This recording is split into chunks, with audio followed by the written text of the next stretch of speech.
हमसे बुद्धि में, शक्ति में, बल में क्या ज्यादा है? वो बहुत डरपोक है, वो बहुत डरपोक है। लेकिन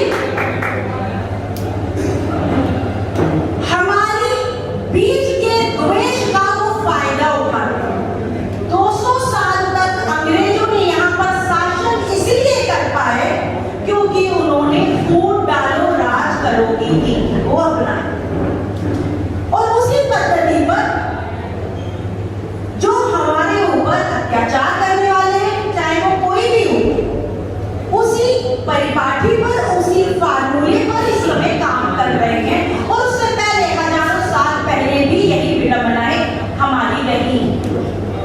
हमने वर्तमान में बाबा साहब भीमराव अम्बेडकर ने हमें संविधान हमारे हाथ में एक कवच के रूप में प्रदान किया। क्या हम उस कवच की सुरक्षा कर पाए? कवच को पहनना तो पड़ेगा। कवच को यदि अलमारी में आप रख देंगे तो क्या कवच आपकी सुरक्षा कर सकता है?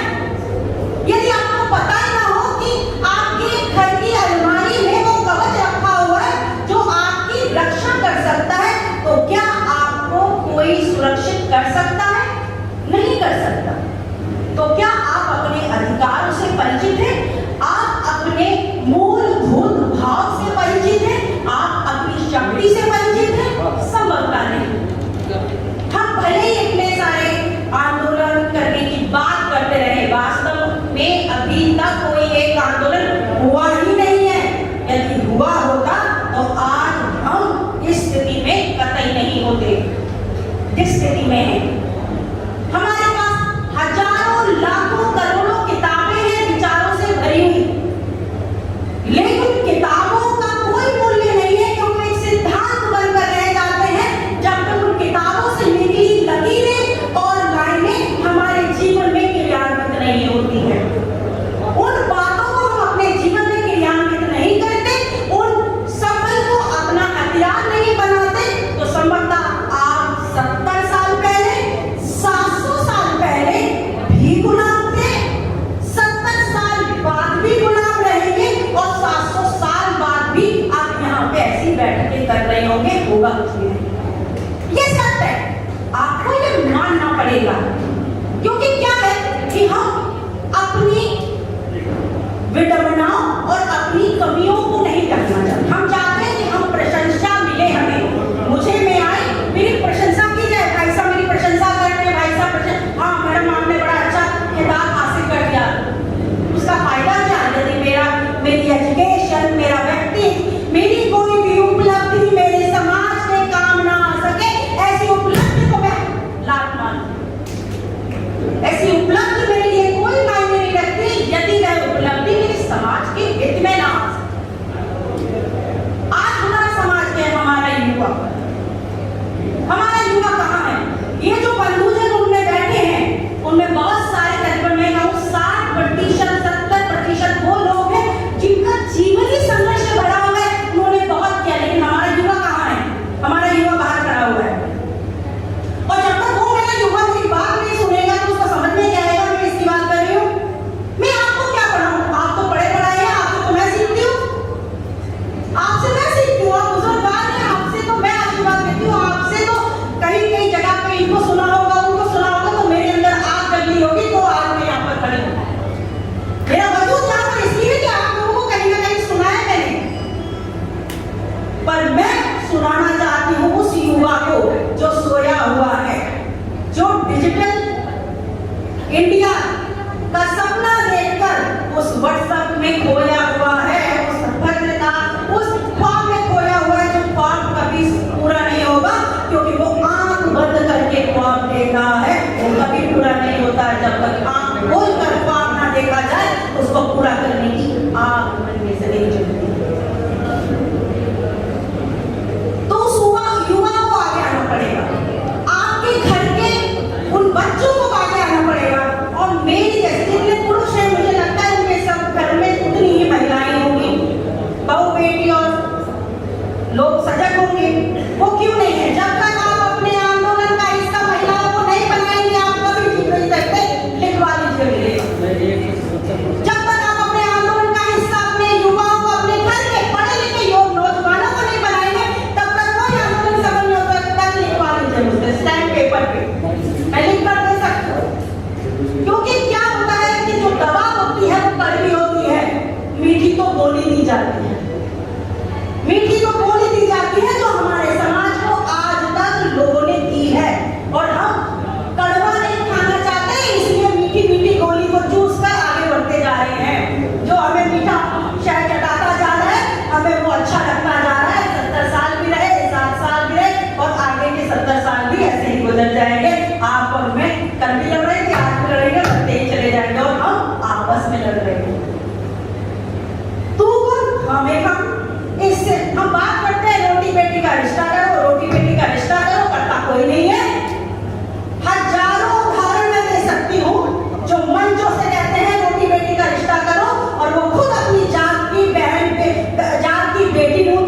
बंटे हुए हैं। आप ओबीसी हो, आप यादव हो, मैं माधव हो, फलाना है, ठिकाना है, उस चीज में मैं चंद्रकांता हूं और आप एक बंधु हैं और मेरी कोई कास्ट नहीं है। मैं सिर्फ एक SC ST OBC के समाज का, एक ऐसे बहुजन समाज का हिस्सा हूं जो सदियों से प्रताड़ित रहा है। मेरे बाप ने मजदूरी करी है, आज बेटी एक प्रोफेसर बन गई है और इसी आदत में मैं अपनी बेटी को थोड़ा सा पढ़ा लूंगी तो वो भी एक नौकरी कर लेगा। इसे समाज नहीं कर लेगा। समाज तब बदलेगा जब मैं पढ़ गई और मैं अपने घर से निकलकर अपने इस बच्चे को, इस बच्ची को जाकर कुछ थोड़ा सा सहयोग करूंगी। बहुत सारे बच्चे एजुकेशन नहीं ले पाते, मैं एजुकेशन फील्ड में हूँ, मैं ग्राउंड जीरो पर काम करती हूँ। भाषण से कुछ, मैं पॉलिटिशियन नहीं हूँ, मैं साधारण सी टीचर हूँ। मैं प्रोफेसर भी नहीं कहती अपने आप को, कहते हैं मैं प्रोफेसर नहीं हूँ।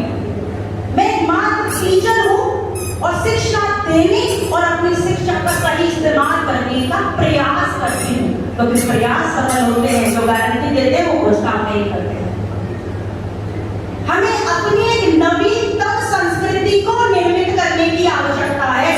अपने युवाओं में एक नई संचार ऊर्जा को डालने की जरूरत है। हमारा युवा भटक गया है। मान लीजिए आज जो आप पर शासन कर रहा है वो आपकी वजह से है, क्योंकि लोकतंत्र एक वोट से सरकार बनती है और सरकार गिरती है। आप में वो ताकत है लेकिन कहाँ है? आपको वो एपिक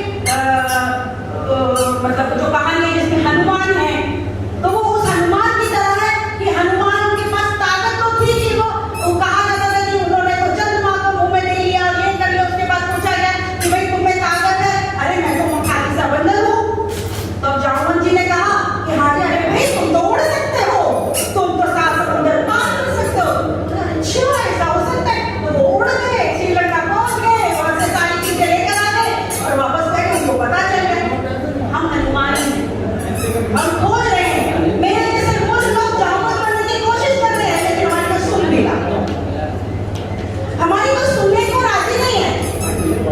मेरा पेट खाओ और मैं ना दूं खाओ, ये हो रहा है। हमें अपने अंदर, अपने लोगों के अंदर एकजुटता लाने की जरूरत है। शिक्षा प्रथम, शिक्षा प्रथम हथियार होना चाहिए आपका। बाबा साहब भीमराव अम्बेडकर हमारे लिए वो महामानव है, मंडल साहब हमारे लिए वो महामानव है। इन लोगों को जीवन को समझने की आवश्यकता है। एक ने पाकिस्तान का संविधान लिखा, एक ने हिंदुस्तान का संविधान लिखा और दोनों जगह हमारी दुर्गति है। दोनों ही जगह हमारी दुर्गति है। संविधान हम लिखते हैं, फायदा वो उठाते हैं और हम क्या करते हैं? घंटी बजाते हैं, हम ढोलक बजाते हैं और हम कावड़ लेके जाते हैं। क्यों जी नहीं जाते? और आप जैसे लोग कितने उनको रोकते हैं और वो वहां पे अपनी जगह पे बैठ के तंबू लगा के पुण्य कमाते हैं। टेंट वाले भैया ने तंबू लगा दिया, हलवाई वाले भैया ने तंबू लगा दिया और हम वहां बैठ के बम भोले करते हैं, खाते हैं, पीते हैं, फिर निकल लेते हैं। क्यों जी? I'm sorry, I'm just telling the fact. Why we are not working on that? अभी हमारे कुछ बंधु युवा लोग यहाँ से इतनी दूर से ऐसे चलकर दिल्ली आते हैं, मकसद के लिए उन्होंने अपना प्रयास किया। हमें खुशी है कि कम से कम एक विचार उनके मन में आया और आया, उन्होंने उनको प्रोत्साहित भी किया ऐसे करने के लिए। अपने समाज के अंदर संगठित होना वैचारिक रूप से जरूरी है। एक ऐसा संस्कार पैदा कीजिए जो एक नए संविधान का निर्माण करे। एक संविधान बाबा साहब भीमराव अम्बेडकर ने लिखा। अब समय आ गया है कि आपको अपने क्रियान्वयन से एक नया संविधान लिखना पड़ेगा जो एक नई क्रांति लेकर आएगा। आपने मार्क्स को पढ़ा होगा, आई डोंट नो पढ़ा है या जो भी कुछ जानते होंगे, कार्ल मार्क्स। उनका मानना है कि द्वंद्व होता है, युद्ध होता है, विचारों में भिन्नता होती है, युद्ध होता है, उसके बाद क्रांति आती है और क्रांति की सत्ता परिवर्तन लाती है। और यदि आपको वर्तमान स्थिति से, वर्तमान अपनी स्थिति से और वर्तमान किसी भी परिस्थिति